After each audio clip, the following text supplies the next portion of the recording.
And we are back. Hello guys, welcome, or if you've already seen my channel before, welcome back. I'm the Philadelphia Whovian. And if you've seen my channel before, you know, yes, I'm not in my normal home right now. I am in New York City, still working a job, living in a hotel I'm not paying for. That's life. Okay, now you're at part 2 of my video where I'm ranking classic Doctor Who writers who've only done maybe 1, 2, or 3 stories. I call them classic Doctor one-offers. But, you know, what can you do? Okay, this is part 2. So you're going to be coming in at the time of my missing number 20 through 11. So if you want to see the previous video, it's right before this one. So we're going to do the 30 to 21. So you see the first video. Now we're at part 2 and we're going to jump right on in. And disclaimer right at the bat, guys, there were so many names and so many stories to these writers, I could not remember them. I could not. So yes, I wrote it down in a marble composition book, and I am reading it off of that marble composition book.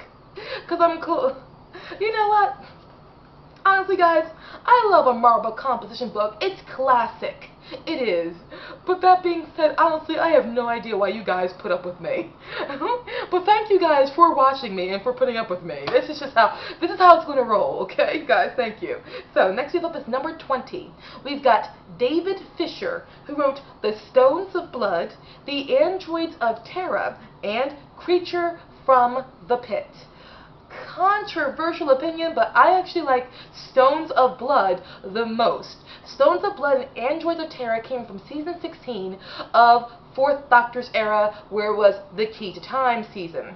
And then the Creature from the Pit came the next season, where he had Romana 1 as his companion from the previous season. Now he's with Romana 2. And, oh, Layla Ward looked amazing in Creature from the Pit. And the idea, the look of it is overall really cool to me, but Stones of Blood just has something classic. But either way, all his stories are very good at setting an atmosphere, setting a tone, and good world building, and really help you getting into those worlds and believing they could exist.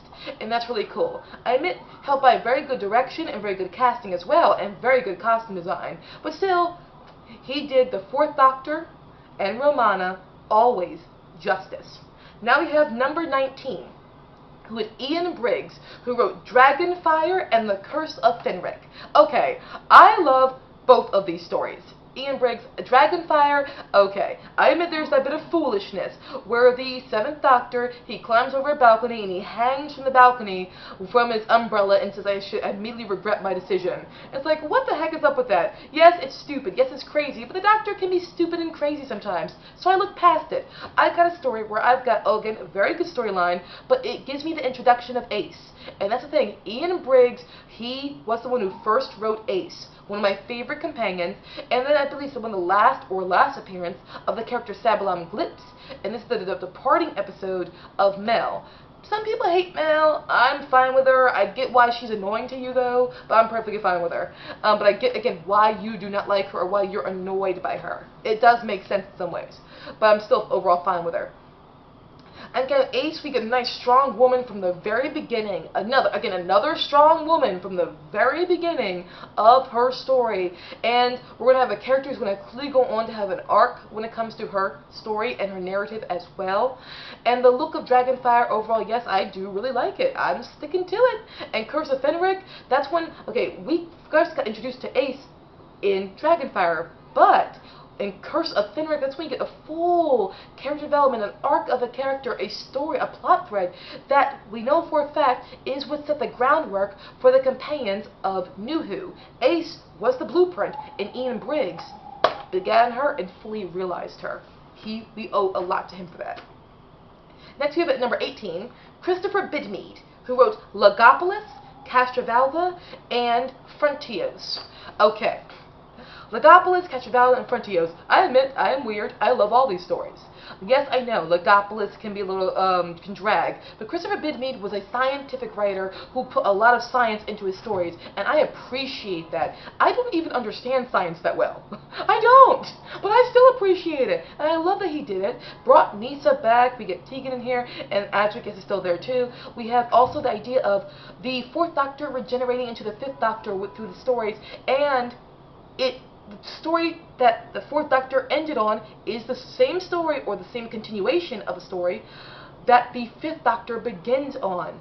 This bridges that gap between both actors. No, they are the same man, just different face, because they're fighting the same adventure and have the same companions. Boom! And that's important not only for replacing a very beloved Doctor, but a Doctor who also lasted as long as Tom Baker did. 7 years. Perfect idea. I'm sticking to it. So next we've got up Phillip Martin. Now Phillip Martin, he wrote Vengeance on Veros, or Veros, and Mind Warp. But let's ignore Mind Warp. Could we act like it just doesn't exist right now? Vengeance on Veros, what a great story. Okay, I'm so happy. Sorry for sounding like a broken record, but this is the story that got me hooked into or respecting the Sixth Doctor era. This is the first story I saw of the Sixth Doctor. I'm happy I did. It gave me a chance to, you say, you know what, he's pompous, he's brash and rash, and he just can be a little callous sometimes. But overall, I did appreciate the look of the story, the feel of it, love Parry in it, love the Doctor overall. He had some great moments here and there, even though he can be a bit of an ass. That's just him at this point, though. Also, the story, the idea of Veros, a planet who tortures people, prisoners, or anyone for entertainment value, and then killing off their officials when the vote goes against them for too much. Wow, very cool. And you could argue that this is a story that easily could set the precedent for an idea like this working for Doctor Who, which could lead to Bad Wolf of Series 1 of New Who happening. I know some people say it's based solely off of Big Brother, but I'm like, no, Vengeance on Veros did that before all that, but did it really cool. Alright, so now we have next up number 16, Pip and Jane Baker, who wrote The Mark of the Rani. I'm sure they did another story, I'm just not remembering right now or listening right now, but The Mark of the Rani. Whoa! Okay, oh God! The Mark of the Rani. Wow, just wow. Okay, someone told me this story sucked, and I'm still upset about it, because it's like, dude, thank you for lying to me. Thank you.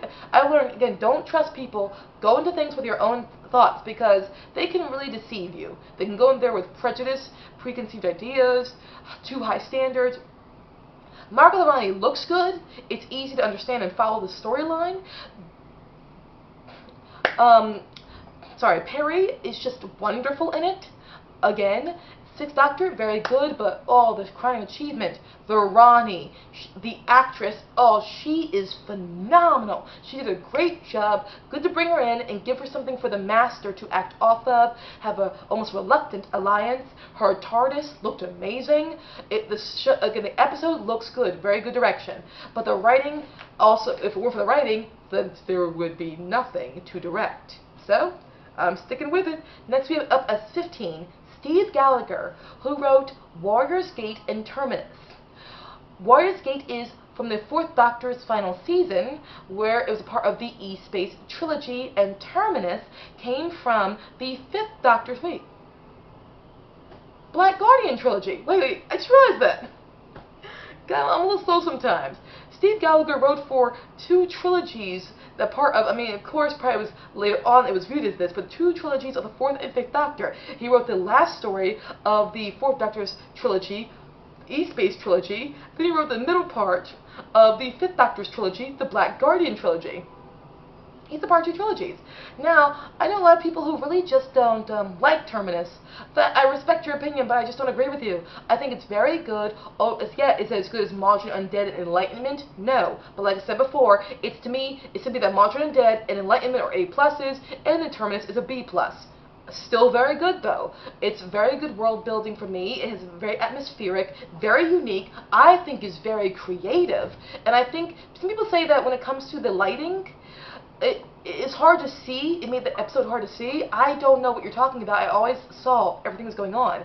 And if anything, I thought the lighting added to the atmosphere of the story. And it's Nisa's departing story. And by God, when Nisa left, I said, oh, no! Nisa! It made me feel for Nisa up to the very end. The Garm and the guards there. I like the story. I think it's a very good segue between Modern Undead and Enlightenment. Very good middle parter. And the idea of separating the Turlo. Because Steve Gallagher also realized that his mission, Turlo's mission, was to kill the Doctor. But if he has Turlough and the Doctor together in Terminus, then that makes Turlough look stupid, for how can he be around for so long and not kill him? So if he separated Turlough from the Doctor, that gave a story that is plausible. So Turlough's with Tegan, and the conversations they have together are really good. So the conversations with Nyssa and the Fifth Doctor are very touching to me. That's just me. But in Warrior's Gate, even though it's not my favorite of that trilogy, I still love it. I call it the 2001 Space Odyssey of that season. It's like I don't always know what's going on, but I damn sure love trying to find out. Okay, now we have next up, number 14, Barbara Clegg, who wrote Enlightenment, the last part of the Black Guardian trilogy from the Fifth Doctor's era. I'm just going to say it, it's perfection. That's it, it's perfection. Go and watch Enlightenment now, it's perfection. If you've not seen it before, I mean, go and watch it, it's perfection. Next we have up as number 13, Peter Gremwade, who wrote Modern Undead. Again, perfection. I mean, yes, the last episode's a lot of just like, you know, the Brigadier going down corridors and missing his own self. Whatever. It's still very enjoyable. That's it. It's perfection. I just don't need to say anything about it. It's amazing. It also has my favorite Nyssa outfit. I know it's a shallow thing to say, but I thought she looked amazing in that outfit. Yeah, but I'm sticking to it. They're bringing back the Brigadier having split, you know, times where the TARDIS and the Doctor end up in 2 different times. Oh, it's perfection. Just, it is. So, boom, that's where it is. Number 12, we have Ian Stewart Black, who wrote The War Machines and the Macroterra. Now, I own the War Machines. I don't own the Macroterra because it has not been released here in America because of it's been reanimated. So, yeah, I want to own it, but I don't own it. But I did see the telesnaps to it. I love the creation of the Macroterra, and I loved it bringing in Ben and Polly in the War Machines. It has the exit of Dodo, but it's not a very emotional exit because she exits off screen. But again, I love the idea of Wotan, and again, Ben and Polly especially. She's just wonderful, a great character. I like the setup of it. So again, the War Machines, the Macroterra, I think are two very good additions to Doctor Who. Next we have up under 11, Louis Marks, who wrote Day of the Daleks and Mask of Mandragora. Okay, Mask of Mandragora, I always heard good things about, so when I saw it, I was like, okay, yep, it meet my expectations. I love the idea of the Mandragora Helix, the alternate control room. Love just a period feel to it. It's really cool and very enjoyable. Day of the Daleks is the only one where I had a very contrary opinion to what I was told.